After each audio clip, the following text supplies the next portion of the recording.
And we're off.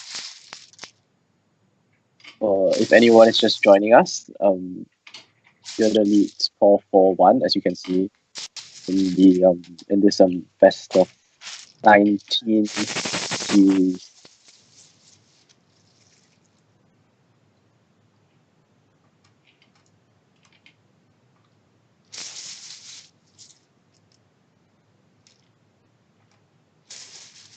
Piotr starts this game.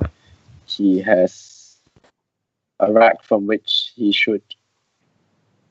Well, such racks are interesting. They're pretty close to a bingo, but some people could have preferred to play, say, IO, but I would always change there because I don't really like starting with a 2-vowel play. It's sort of. Hi. Hello. I can agree with some of your immediate analysis there. Playing 2 vowels, you're always going to leave a vowel next to a double letter square. And that could be like an easy 30-point give back, rather than, not playing anything and your opponent then has to play like a bonus or 5-letter word to get those 30 points.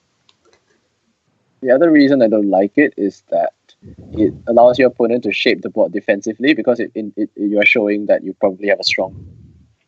That probably means what you play is not going to score as much. It's probably going to open more up for your opponent. And well, anyway, he's drawn well. He has limbers, but it's Paul to move now, and Paul has both blanks. I've not yet seen any kind of bingo yet, but I'm thinking about it.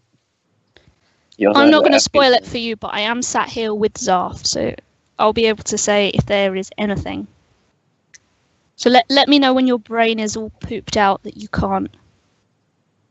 This is the thing I really hate about like having both blanks, especially in a situation like this where you're like, there's probably something here, and then you spend like 7 minutes looking and you don't find it. And if you just had tiles instead of having the blanks, you have seen it immediately. Yeah. Not that there is anything to see. Okay, in this case, there isn't anything to see. Excellent. Yeah, no 7s and 1 8. Cave fish. But yeah, no E. I mean, he could pass. Piotr plays limbers and then cave fish. But Scrabble doesn't work like that, does it? Well, and exchange 3 from Piotr means Paul should be sort of thinking Piotr has kept a strong set of 4 tiles, because that's what exchange 3 normally means. Something like maybe AERT. So he might be tempted to just play something short and sort of restrict whatever opportunities Piotr might have with his new rack. Paul's lining up far, I think. He's lining up Vifta as well, burning a blank. Or maybe he's lining up something else. But I don't see any problems with far, other than it might be slightly cumbersome to play above and below. But I don't see any reason to use a blank to play Vifta. I think if he just plays far with both blanks, despite keeping the V, there's a very good chance of drawing a bingo next turn. Yeah, I don't know why he's lining up Vifta. Even if he is he lining up Vifta? I have no idea. To be creative, but I wouldn't really agree with that play if it's made. 28 versus 18, like blank's not worth 10 points. Oh, he is going for it. What? I mean, even though the second blank is worth less than the first blank when you have both, it's probably worth a bit more than that, especially considering that this isn't as defensive as fast. And now the board just looks weird. Like, why is there a blank D in a 28-point move?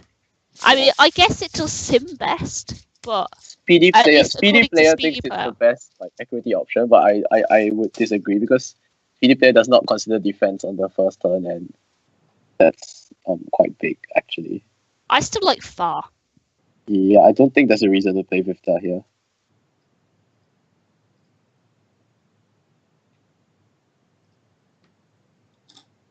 I think Craig is doing a simulation for us, just to see how things turn out. Yeah, just like doing 20 Simulations Fi's coming out just marginally ahead of Vifta. Oh, and now Vifta's ahead. Yeah. Peter lays down red play, but Vifta does take S, and there's no reason not to play Limbers. Well, I know. I guess it does take front hooks. There is a reason to play Limbers. Only a There is C. a reason to do it.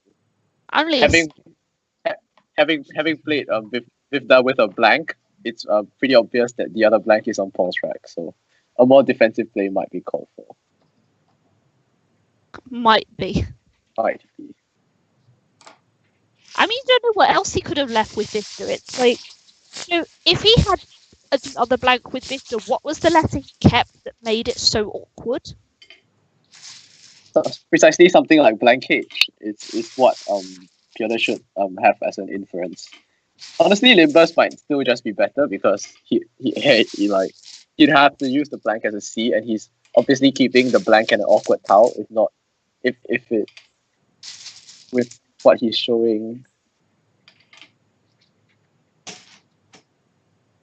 I mean, even blank U makes bonuses, so it's like, it's hard to think what it could be. Maybe blank A? I'm going blank B.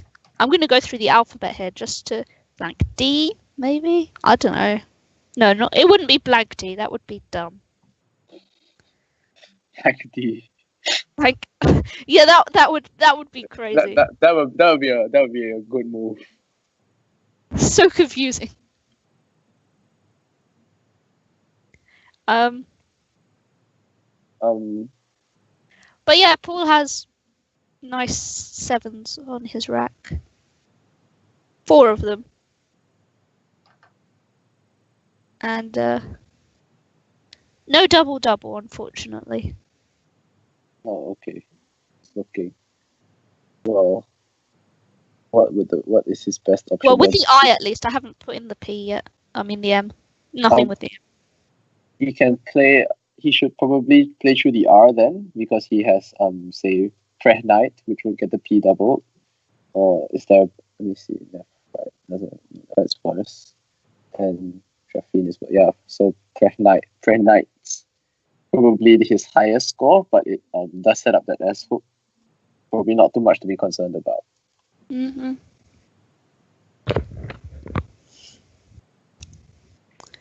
One must be careful when spelling Prehnite because it is P-R-E-H and not P-H-R-E. I once accepted P-H-R-E-N-I-T-E and I lost that game because I did that. Maybe if you pronounce it correctly. Prehnite instead of Frenite. Well, the thing is that Phrenetic is spelled P-H-R-E-N-I-T-I-C, and that's the anagram of nephritic. So I sort of confused. So confusing. Yeah. Makes you hate words. At least briefly. Phrenetic means affected by phrenitis and has nothing to do with Prehnite, as it were. Yeah, isn't it weird how words just look similar? And then they just exist to annoy you. I'm sure that's what they're there for. Of course, Prehnite is a pale green mineral. Ca2, Al2, Si3, OH, open bracket, OH, close bracket, 2. For all the chemists out there, there are some of you.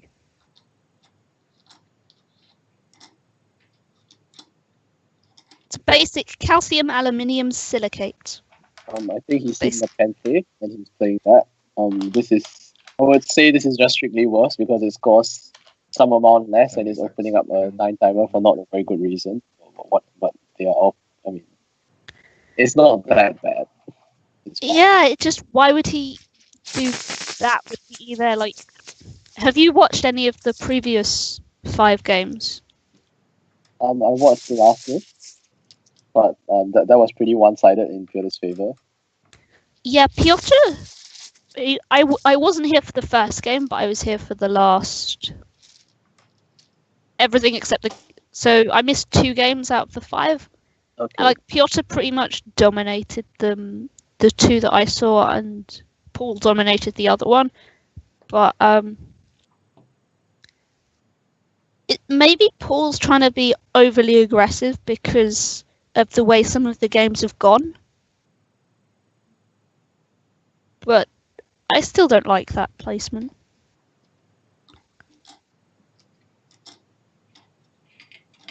I mean, especially if a blank, it's very tempting in a game to just play something after a while, because there are quite a lot of possibilities. I know I've done that myself.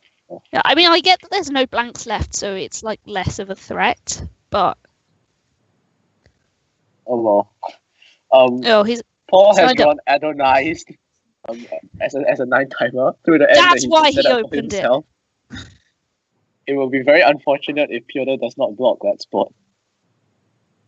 And I actually have no idea what Piotr's going to do as of right now. Yeah. Well, he's lined up Woju, which we all know it's Wojus. That you can't have it in that kind of singular because it's one of those S-ending words that isn't as singular. He's gone. He's gone for Yao and broken Paul's heart, I'm sure. That is well, I'm sure his heart would have been broken had he not blocked it. Because what was that? That's 5, 6, 7, 8, 9, 19 nines. 171 plus. That's like 221 points. I mean, as commentators, it's not actually what we want to see, because that would immediately make the game very boring. When somebody goes about like 250 points up on the second or the third move. Yeah, that would be quite worrying. Mm-hmm. But at least Yao blocks it. Yeah, so I see Paul now has a dose next to Yao, which will score quite a lot. Yeah, 4, 6, I mean, 8, 10, immediately 8. It's any parallel that goes there. It will score 58 if I've counted correctly. That might be. I'm not even going to count it. It would be quite fancy if he did. What's that blank again? N. I think that's an N. Yeah, he could play. He could try to do something fancy like Zeta, on the other side of Yao and Nepenthe, and because he's still got an O, he might like want to score some more points. Oh yeah, that is a good point. Oh my god, he's seen it as well. But, he might be thinking about that actually, because the thing is, it gives back really easy 40 points, and he may be thinking about this on the Ado's side as well, because it's a bit more defensive. Zeta to the right, making yes. I think that would be a bit of a strange play, because it scores quite a lot less and it is much worse. And if your opponent has an O, you're giving them a lot of points. Yeah. I don't really think it's necessary to do this at the moment. You maybe Zeta from the left-hand side instead, making I dot an or. Like, that would be the more defensive play. Even though you're opening it up to a W, it's, even a doze, like, that's still not terrible. I mean, you get rid of the O as well. Like, this one... Yeah, this one is more of a setup type one, but, like, if your opponent has the S, you're just screwed. I mean, I don't see anything other than JO coming down. Yeah, I just don't think it was necessary to do this. Because this is 50 points right here. Yeah. This... If you make it such that if your opponent has an O, they automatically score like 50 plus points. Yeah. And when you're playing a word for like 50 points, you don't want to give your opponent 50 points back, because that's just like completely countered the fact that you have, you just scored 50 points. You might as well have exchanged 20-point moves.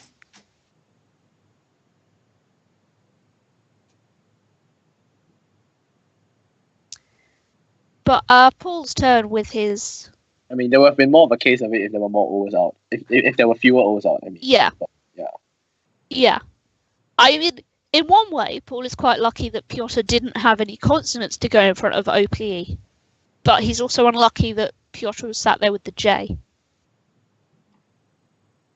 He would have taken it anyway.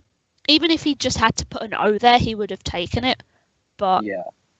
Or like, it would be quite easy to block as well, because you just have to play something in front of Ope and Wed then. And yeah. The thing about the setup value is that it's not even that high, because even if you don't have an O, you probably just block it. Mm-hmm. Yeah.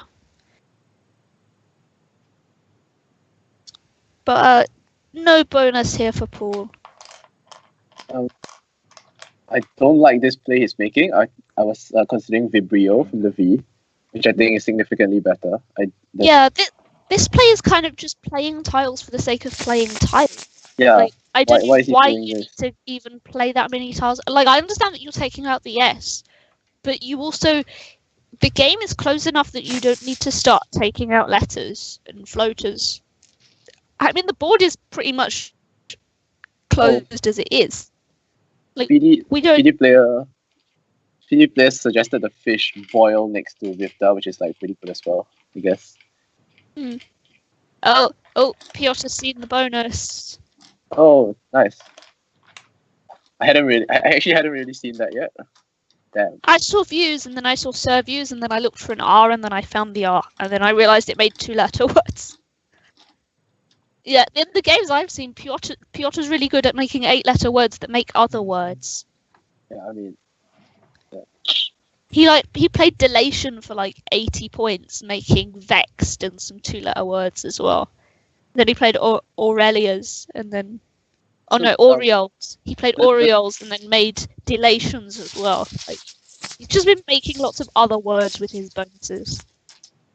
The thing about a play like Borites from the rack that Paul had, I think there's a tendency for some players to sort of, when they see such a rack that has sort of low scoring tiles, no scoring opportunities on the board, and no bonus, they just sort of play off a lot of tiles. But it can sometimes be worth it to shape the rack if like you have good enough tiles like DEIR, as Speedy was suggesting to leave, would have been fine.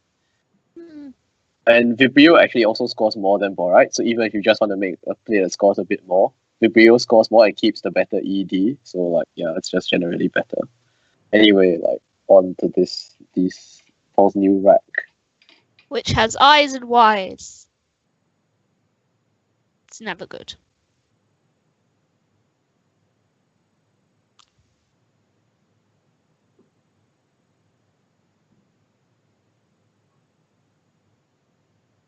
And I mean, having an I as your only vowel is like, it's always really horrible because you've kind of got nothing to, like, some I's can be like the worst vowels sometimes to try and use in any word.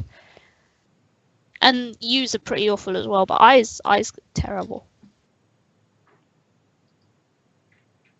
He may be lining up something like Ridgy off of the R of Borides. what are you looking at? It just gets rid of all his... He doesn't have a great deal of options. Maybe Midgy is what he's lining up. Midgy instead, but... Oh, yeah. No, Ridgy. I can see the case for some Ridgy actually over Midgy because he is now behind and he wants to keep the board open. Yeah. And once again, his lead is gone, and Vifta kind of... I don't know whether it backfired. He got his bonus eventually. Yeah, so... oh, no. Go? Oh, dear.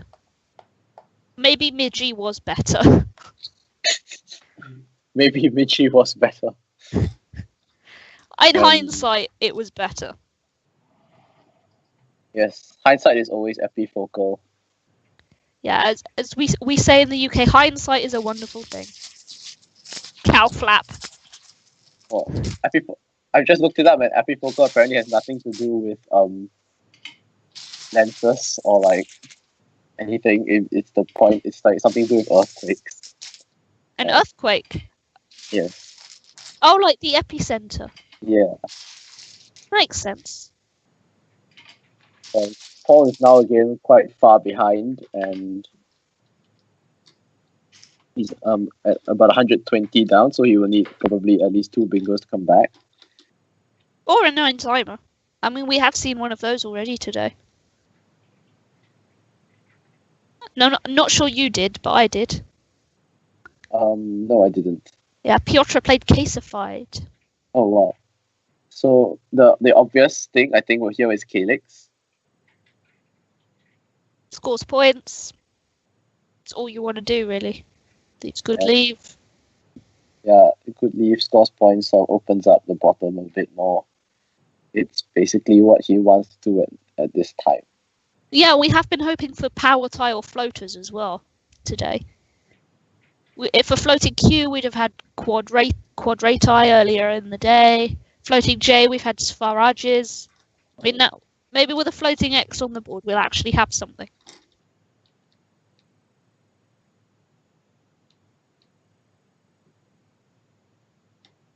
Yeah, he looks like he's going to play Calyx. 45.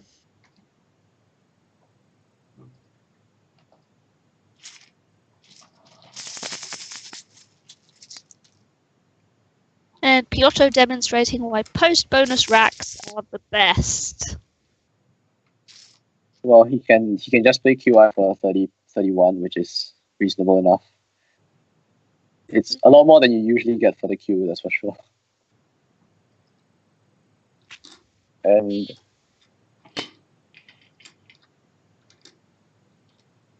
I mean, considering the amount of eyes on the board and the fact there are 3 U's left, and the awkwardness of the rack, would you consider just not playing the Q at this point because you can play off other letters for points, and maybe you'll have the opportunity to pick up a U, and maybe something like Quonk will go down somewhere eventually.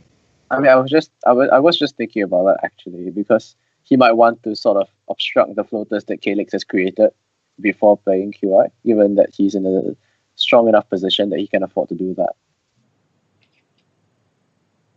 So, for example, if you played Mink, I don't really like. I like Kinnin. But the thing about this is that it doesn't do anything to affect the board, and Piotr's in a strong enough position that he should probably be doing that. Yeah. I saw the possibility for Kinnin, but I'm not really a fan of that. This is just leaving. It's almost like he's hoping he draws an A for Korma, and just hoping because he'd rather have it on his rack rather than have it play on the board. Korma, I mean, like, Korma doesn't play anywhere unless I've missed something. It doesn't. You haven't missed anything.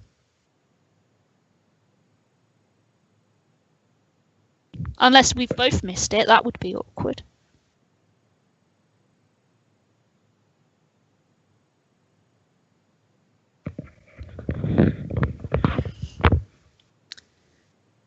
So Paul is once again staring at a rack that has no 7s and no playable 8s.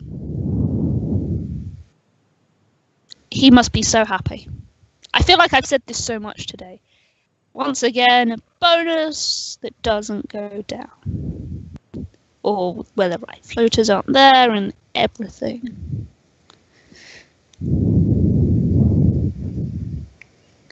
How much did you say that last game? Last game wasn't that bad in terms of unplayable bonuses, I don't think. Mainly, Paul's tracks didn't even like approach the level of looking like bonuses. That tends to be my racks. They just look like letters that have conjugated together, congregated together, and they're like, "Hey, let's make 7 things happen," and that's it. They just exist for the sake of existing together. But yeah, it's really hard to know what to do here, because you've got a load of 1-pointers, no bonus, and you're gonna have to consider breaking up the synergy of the rack. Like, Paul's just had to score some points because he's behind, and he's had to keep the U, and he's breaking up his synergy of the bonus synergy. Because ideally he'd want to play A on U, but he just couldn't really do that for a lot of points. So, and there goes the Q.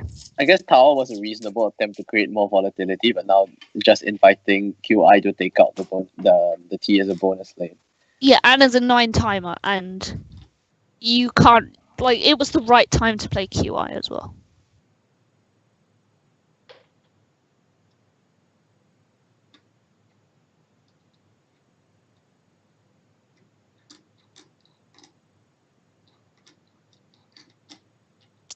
And once again, I am saying that Paul has another bonus that isn't playable.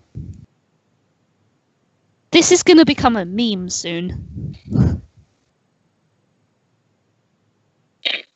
You can hope that Piotr doesn't notice UL isn't a word and just like sort of quickly get it down. I mean, if we were like playing like Scrabble slang, UL would be a word. Yul. No, unlucky. That's what UL means. It means unlucky. And Paul is unlucky that UL isn't in here.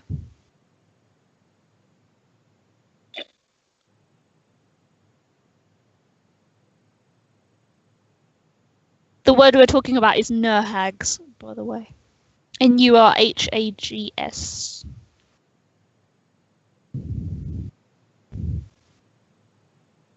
That can also be spelled N-U-R-A-G-H-E, which takes the plural N-U-R-A-G-H-I. Ooh.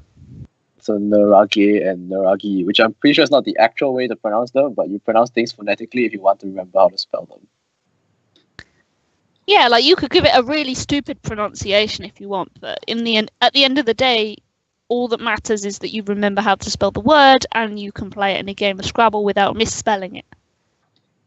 You know, that's why we say QI instead of chi, because I've never heard a Scrabble player ever call it chi. Yeah, pretty much. Even though we all know it's chi. Paul's trying to communicate a message to us by bringing his rack as close to anguish as it possibly could be. It's anguish! I'm anguish. Anguish!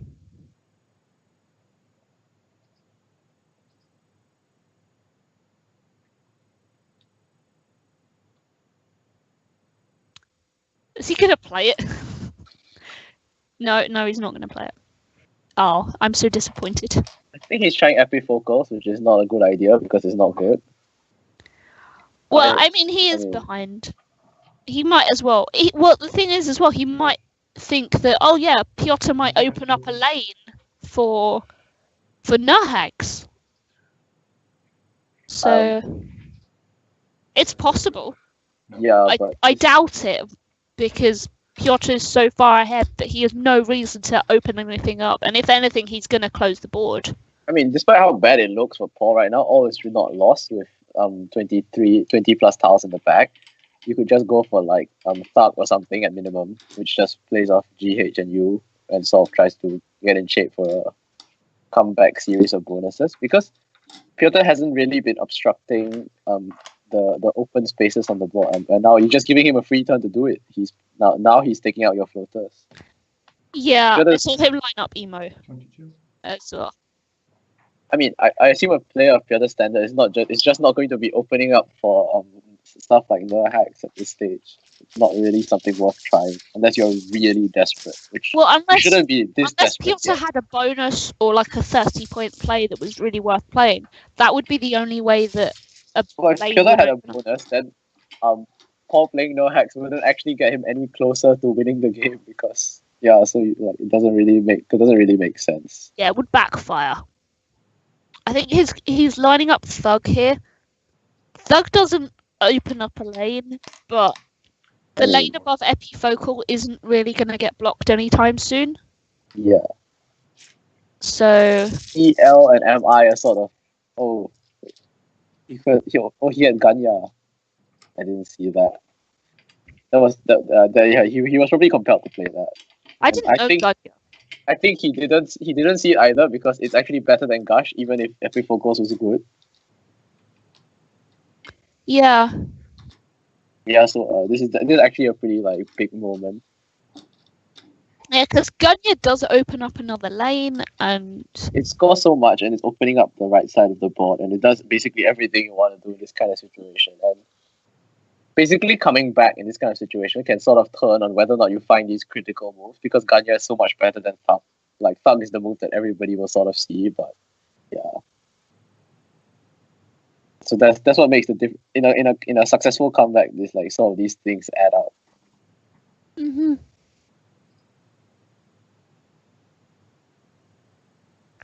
So Piotr is looking at a lot of T's and a lot of O's and an E and an R. shockingly, because I know that's what you guys can see as well.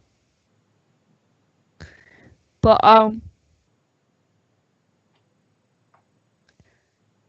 he has to really do is try and obscure some floaters, not open up anything ridiculous. Make sure he's scoring, maybe like 20 points. Even 15 isn't that bad, but he just needs to make sure that he doesn't really phonies. Yeah, there we go. He's obscured the 7 bonus lane now with Lotto, leaving himself really nice tiles to bonus. Not that there's a lane for that anymore, but blocking the bonus lane is his number 1 priority. He's not created any S hooks, not created any other hooks. Yeah, Lotto is a very reasonable play. It blocks opportunities for bonuses, and there wasn't much you were going to score anyway, so 6 is not that bad. 7 points is not like terrible given the situation. Yeah, and there's no B unseen. And he's Lotto. drawn generate. He's drawn generate from the G of Richie. What a lucky ducky. I have to say ducky because it's me. But Paul 28 was Rancours, and no C. But Rayon is a pretty aggressive play. It opens up some lanes, which is what he needs, and it blocks Piotr's bonus, and Piotr must be like slightly annoyed, just slightly. Well, it's quite lucky because if Piotr had got the bonus down, the game would have ended immediately. But as it happens now, Piotr has sort of some tough choices to make. Yeah, it's one of those racks again that is 1 point tiles that don't now make a bonus. And if there's any rack that you want to avoid, it's a 1 point tile no bonus rack, because you're never going to have the most obvious 30 points available, if ever. Like, you're lucky to score 20 points sometimes with a bunch of 1-pointers. So now it's about either taking the triple lane or trying to somehow limit it and score a decent amount of points as well.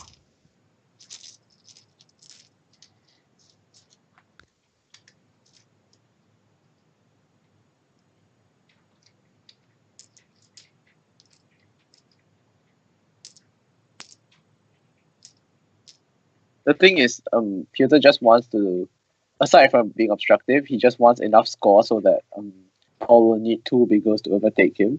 Given like what's unseen from Piotr's perspective, it's mainly bingos that are the way that Paul could possibly come back. Yeah, he just wants to outrun something and not leave enough tiles in the bag. And because there's 16 unseen, all he wants to do is play 3 tiles. Yeah, if he plays 3 tiles, then Paul can't bonus twice. And the tiles in the pool aren't high scoring enough to make like an 80-90 point bingo that will catch up anyway. Yes. So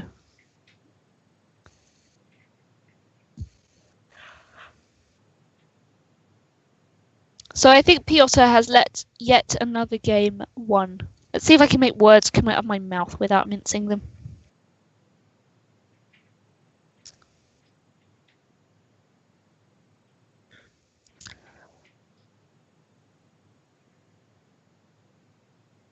I mean, no doubt he's going to want to block the triple here. And he's going to want to make sure his word doesn't end in a vowel, because most words that Paul could usually play or would usually have start with consonants. Oh no, but he could also play 6 tiles, which is what I was thinking about. Yeah. I think he's considering Entera there.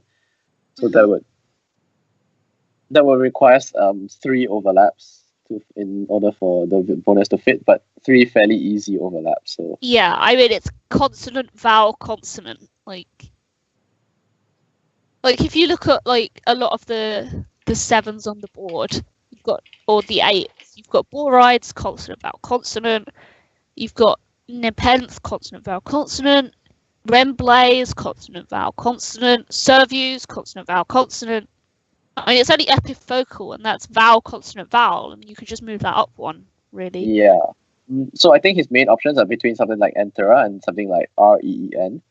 So playing REN means that the lanes available, your bingo has to start with a vowel or like has to interact with the G in Rig G. And it should also give him enough score to be safe even if a bingo like that does go down. And it also gives him the leave of ATE, which is reasonable enough that he might draw a bingo himself. So those would be the reasons for prefer REN, also a similar move, which I'm leaning towards at the moment. I suppose our consensus is play a word down the triple lane off of the ON of Rayon. To be honest, he probably doesn't even need to do that. He just needs to play 3 tiles and playing 3 tiles at the same time. Oh, it looks like he's thinking of Entera. For example, here's the interesting option of say EEN next to Rayon, which would block bingos from going down, except by hooking NE or like interacting with the G in Rig G. EEN that is making OE and NE. But I mean, it seems like any of these things will win. I can't really figure out which is like optimal in the sense of spread. But... Yeah, because we know Paul's rack as well. We know that Entera gives him only 1 out of the 4 bonuses that plays, whereas ordinarily Paul might not have a bonus from Piotr's point of view, or he might have something completely different.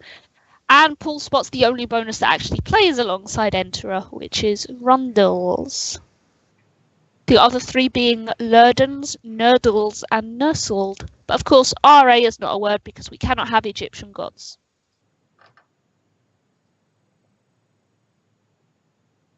Or at least that's what I've been telling myself for the last 13 years. So it is interesting to note that if he had gone for a more defensive option, this bingo wouldn't have gone down. And I think a more defensive option was better for that reason. I think if you look in the back, probably the more defensive option is better for spread. But even though the bingo has gone down, Piotr should still win. Yeah, also consider if you consider something like EEN, any bonus that would have gone down, making like ANE, ONE, ENE, it would only score really face value. Yes. Because it wouldn't hit a double word square, and then it would just completely kill off really bonus lanes, or the last bonus lane, because it's kind of still possible to fit a bonus on this board. I mean, that wouldn't matter because after EN, you would leave 6 in the back, so he couldn't even. But you know, if he did get a bonus and it started with a vowel, you know, yay for him.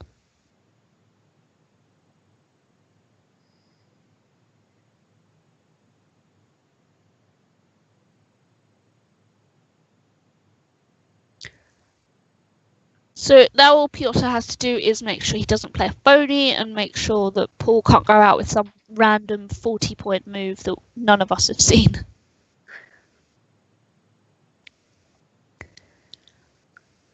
I can imagine like playing something simple or like tag with emo is fine as well. I don't really see anything right now that Paul can go out with because I'm not really looking. But I'm sure there are things. Yeah, I actually haven't seen anything myself. I don't think he can go up with CIU. But I mean, your first priority in any kind of endgame is to see what your opponent can do.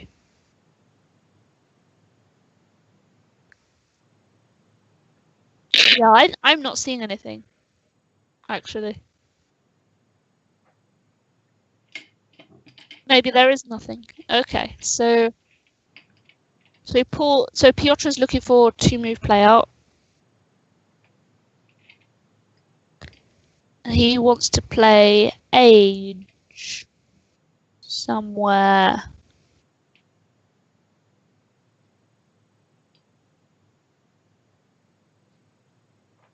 I'd be tempted to play Aggie, Aggie, next to Rayon. Oh no, you can't do that. Someone teach me my 2-letter words again. That makes I and E, yeah. Yeah, but playing something. I mean, it's playing something beside Rayon would be quite nice. But I'm not sure that's totally possible.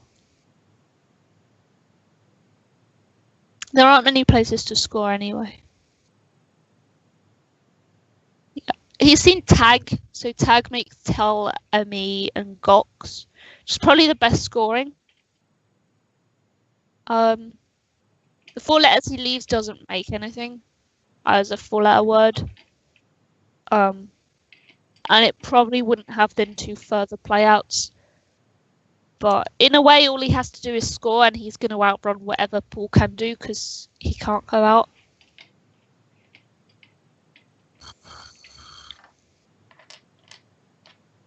Oh, he's going to play ace there. Okay. I guess that sets up an outplay. I mean, something like this might be pretty close to optimal because it sets up his outplay as well. But I guess Egger, and Agger come out best. Oh yeah, they do play next to Rayon. What am I saying? Just one further down than I saw. But yeah, not Aggie, like Agger or Egger.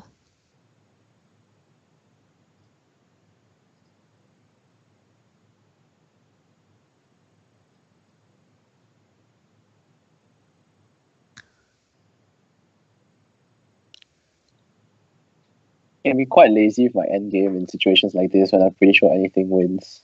So yeah, I mentioned this paying in the semi-finals, and I mentioned it earlier. Like, you don't want to waste so much brain power trying to think of moves when you don't need to think of moves. Like, I know, like, people are like, "Oh yeah, but you should be playing your best all the time," and it's like, it's a marathon, not a sprint. You know, if you try and give your best every single game, every single turn, you're just gonna burn out all the time. Well, if it's a sort of an open tournament and you find yourself in contention in the last few rounds, spread may actually become important, then you'll sort of regret it. But this isn't a format where spread could be that important. I suppose if there's a draw at some point, both players will start paying more. And then only when there's a draw, then the players will start caring. But then, you know, if the draw's not going to happen, you know, until the draw happens, they won't start caring. That's just it. Yeah. So that's another win for Piotr, and he goes 5-1 up. Yeah. Who'd have thunk that? Looking back at this game, on the whole, I mean, Piotr was definitely very blessed with his draws of Servius followed by Epifocals. But I think if Gush hadn't been played and instead Paul had found Ganya, that might have given him a significantly better chance of coming back into the game. Yeah, it may have swung the game slightly. Yeah, I don't think Entera would have come down had Gunya been there. Of course, it would have been blocked sooner, but I don't think, you know, Paul might not have drawn Rundles and all sorts could have happened. But I mean, yeah, it's hard to say, but it was probably a significant. I mean, playing a phony is never good, and especially when you're. Yeah. The other thing was Zeta, I guess. I prefer it on the other side. I understand why the setup's good, but I think we were both not on board with Zeta for the reasons we explained. So.